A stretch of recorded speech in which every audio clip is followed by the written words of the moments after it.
Di suatu pagi yang cerah di kota Baghdad, terdengar kabar yang menghebohkan di antara warga pasar. Ada seorang gila di taman kota yang berkata dirinya adalah Raja Langit.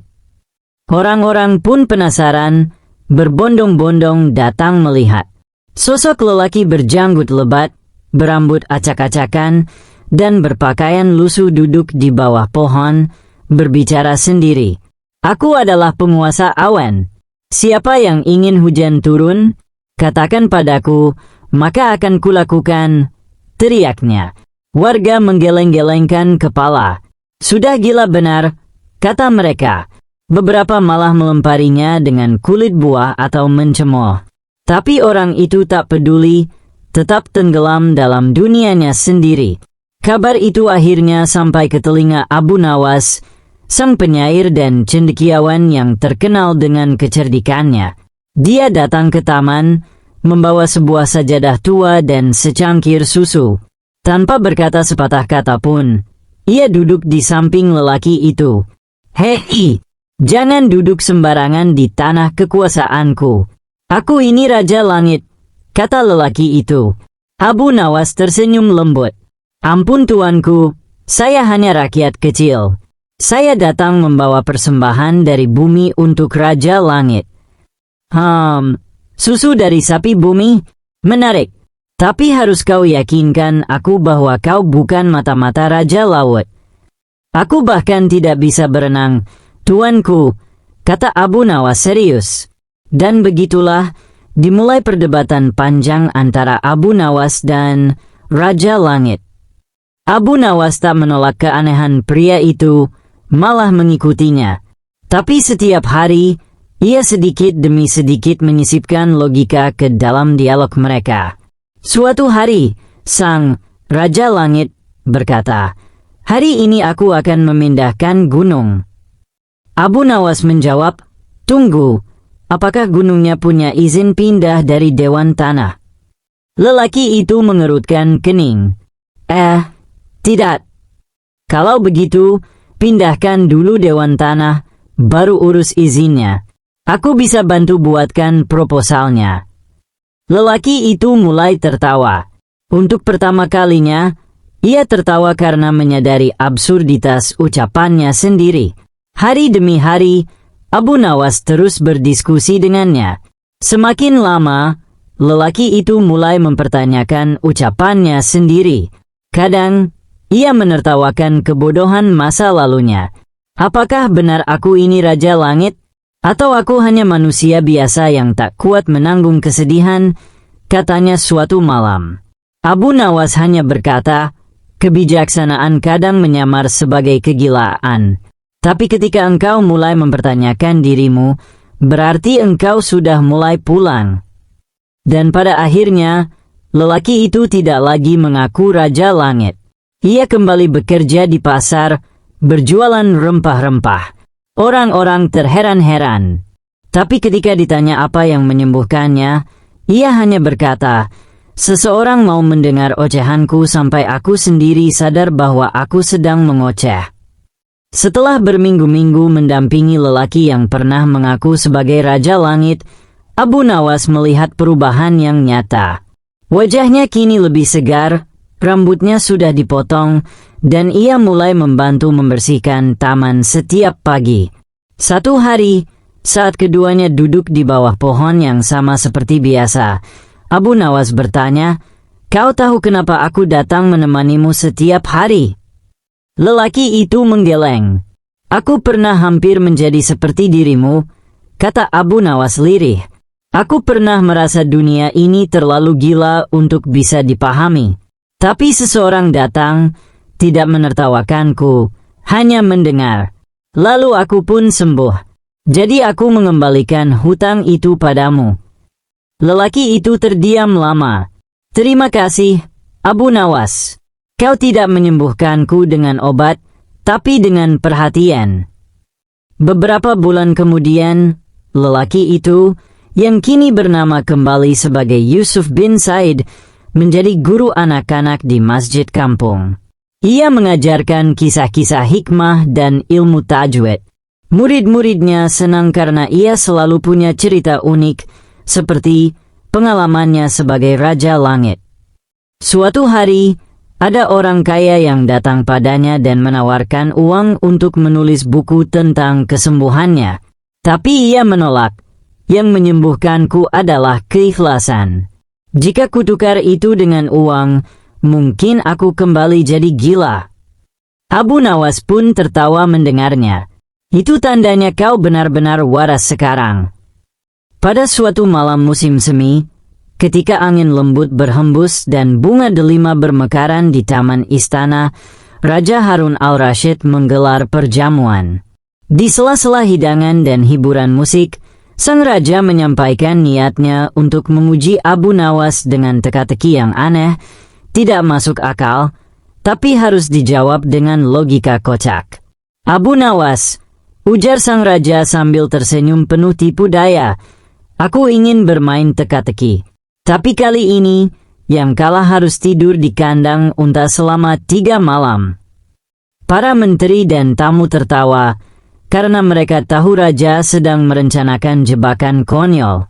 Tapi Abu Nawas hanya mengangguk dengan tenang. Baik, tuanku, apakah hamba boleh juga mengajukan teka-teki bila giliran hamba? Boleh, tapi jawab dahulu teka-tekiku. Dengarkan baik-baik. Teka-teki pertama sang raja. Seekor unta, seekor ayam, dan sebutir kurma masuk ke sebuah gua. 5 menit kemudian, keluar 3 janggut, 1 pelana, dan 2 gentong air. Siapa yang menikah, siapa yang sakit, dan siapa yang jadi ikan? Semua orang tergelak. Teka-teki ini sungguh kacau dan tidak masuk akal. Abu Nawas tampak berpikir serius, lalu berdiri dan menjawab. Yang menikah adalah ayam, karena ia masuk gua tapi keluar tanpa telur, berarti ia bulan madu. Yang sakit adalah unta, karena pelana miliknya tertinggal, tanda ia lelah. Yang jadi ikan adalah kurma, karena ia masuk gua dan berubah jadi gentong air, jelas dia sudah basah kuyup. Tawa meledak di ruangan itu. Bahkan Raja Harun al-Rashid sampai menyeka air mata. Tapi ia tidak menyerah. Teka-teki kedua. Jika kau memiliki 3,5 kata, 2 ekor awan, dan setangkai bisikan angin, berapa banyak yang bisa dimasak menjadi kuda terbang? Abu Nawas menjawab tenang. Tentu tidak bisa dimasak menjadi kuda terbang, tuanku. Tapi bisa dijadikan puisi terbang ke hati para wanita.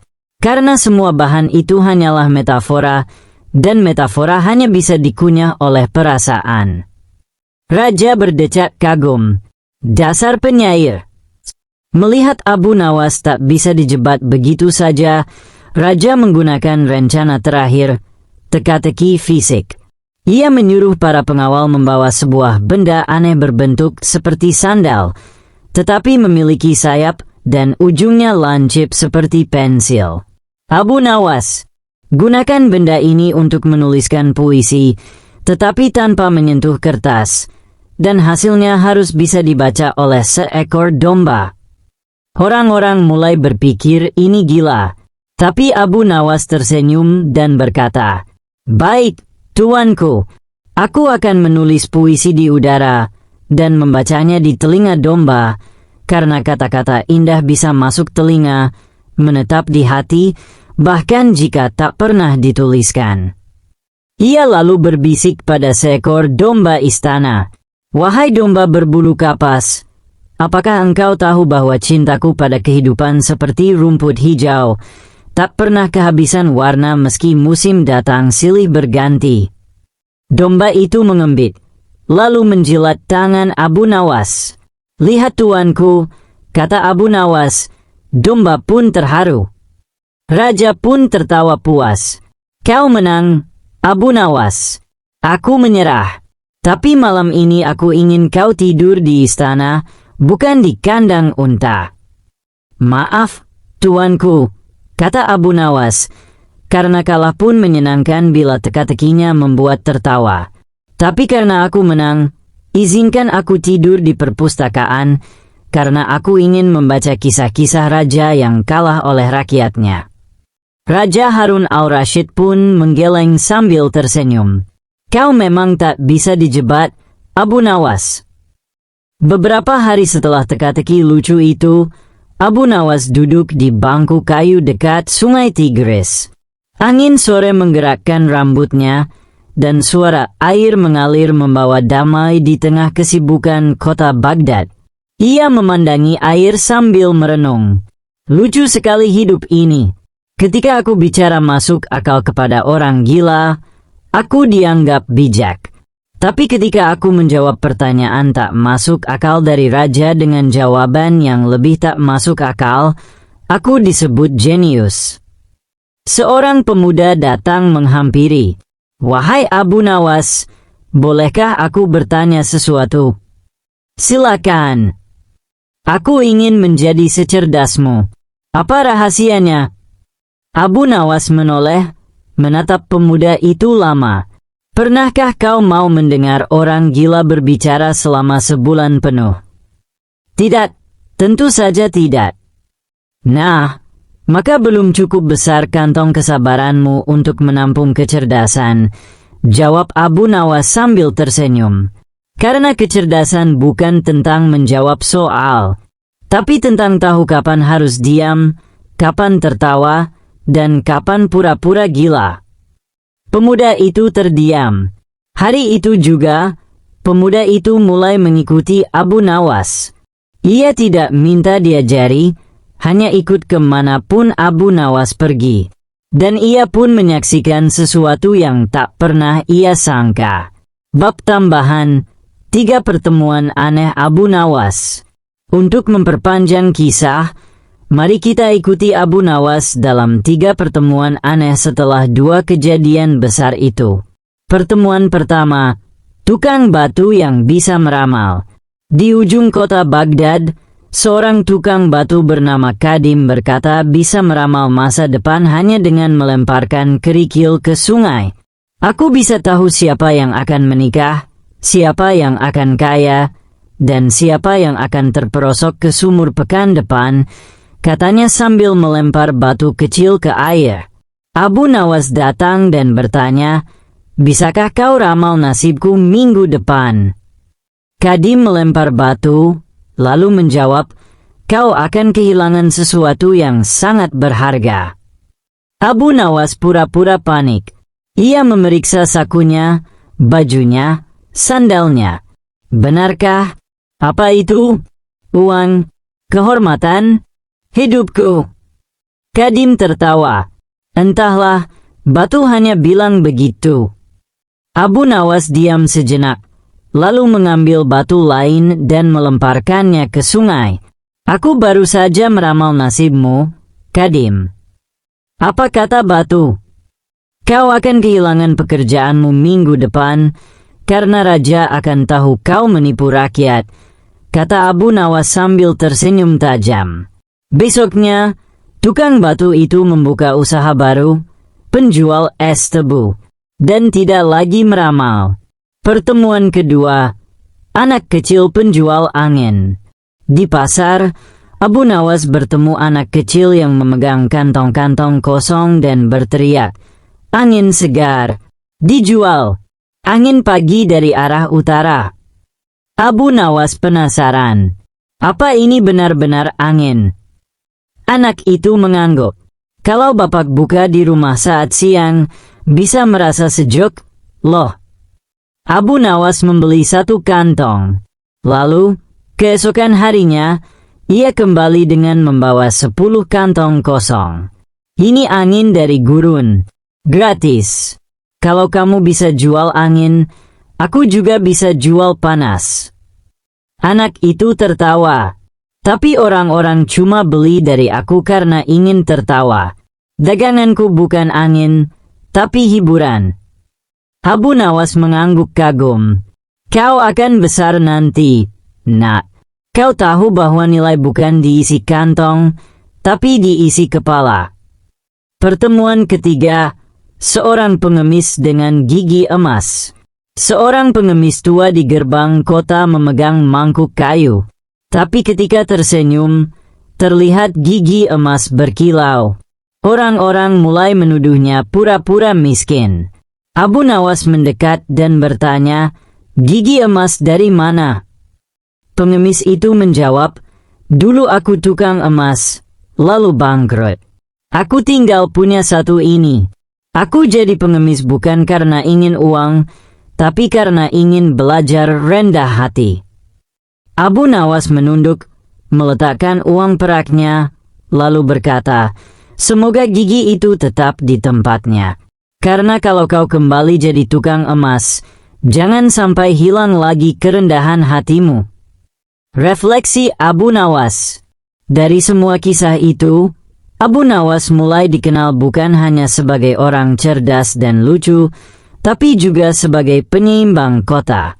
Di antara para raja, orang gila, tukang ramal, pedagang aneh, dan pengemis pura-pura, ia adalah penonton yang sesekali naik ke panggung. Tapi dalam catatannya yang ia simpan dalam kitab tuanya, ia menulis, "Aku tak lebih dari bayangan. Aku tidak menyembuhkan, tidak menyelamatkan, tidak menyulap. Aku hanya berdiri di antara kegilaan dan logika, lalu tertawa. Karena kadang yang paling waras adalah mereka yang bisa menertawakan hidup tanpa kehilangan cinta pada sesama." Penutup akhir. Setiap tahun di Baghdad, para pemuda akan berkumpul di taman tempat Abu Nawas dulu duduk bersama Raja Langit palsu itu. Mereka membacakan kisah-kisahnya, melontarkan teka-teki gila, dan berpura-pura jadi domba yang bisa membaca puisi. Dan dalam setiap tawa mereka, nama Abu Nawas hidup kembali, bukan sebagai pahlawan atau nabi, tapi sebagai manusia yang tahu bahwa bahkan kegilaan pun bisa jadi jembatan menuju kebijaksanaan. Kabar keberhasilan Abu Nawas dalam menyembuhkan orang gila dan menaklukkan teka-teki Raja Langit menyebar cepat ke seluruh Baghdad. Semua orang kagum, tapi tidak semua senang.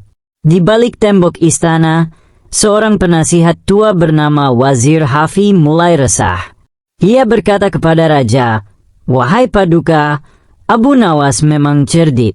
Tapi bukankah bahaya jika rakyat terlalu percaya padanya? Ia bisa membuat semua orang tertawa, tapi juga bisa membuat semua orang berpikir. Dan bila rakyat berpikir terlalu banyak, mereka bisa mulai mempertanyakan kekuasaan." Raja termenung. "Kau benar, Wazir. Tapi apa yang harus kita lakukan?" Wazir tersenyum licik. "Berikan dia ujian yang tak mungkin bisa ia lewati. Tapi jangan memakai teka-teki atau gila-gilaan lagi. Uji dia dengan hal yang paling sulit untuk manusia, kejujuran terhadap diri sendiri." Beberapa hari kemudian, Abu Nawas dipanggil ke istana. Di sana, sang raja menyambutnya dengan ramah, tapi wajahnya menyimpan teka-teki yang lebih dalam dari sebelumnya. "Wahai Abu Nawas," kata sang raja, "engkau sudah menyembuhkan yang gila dan menjawab teka-teki yang tak masuk akal. Tapi kali ini, aku punya tugas lain." "Aku mendengarkan, Paduka," kata Abu Nawas sambil membungkuk hormat. "Aku ingin kau membuat sebuah daftar. Daftar tentang dirimu sendiri. 5 kelebihan dan 5 kekurangan. Tapi tidak boleh lucu. Tidak boleh dibuat-buat. Harus jujur dan akan dibacakan di depan seluruh rakyat Baghdad." Abu Nawas terdiam. Ini bukan soal kecerdikan. Ini soal keberanian untuk membuka topeng sendiri. "Berikan aku waktu 2 hari, kata Abu Nawas akhirnya. Raja mengangguk. "Dan ingat, jika kau terlalu memuji diri sendiri, rakyat akan kecewa. Jika kau terlalu merendahkan dirimu, mereka akan kehilangan teladan." 2 hari kemudian, ribuan warga memenuhi alun-alun Baghdad. Abu Nawas berdiri di atas mimbar. Angin sore mengibaskan jubahnya, dan di tangannya tergenggam sehelai kertas kecil. Ia memandang rakyatnya, lalu mulai membaca. 5 kelebihanku. Aku bisa membuat orang tertawa ketika mereka ingin menangis. Aku bisa mendengar orang gila tanpa merasa terganggu. Aku bisa menipu penipu tanpa merasa bangga. Aku bisa menertawakan diriku sendiri sebelum orang lain melakukannya. Aku tahu kapan harus diam, bahkan saat tahu jawaban.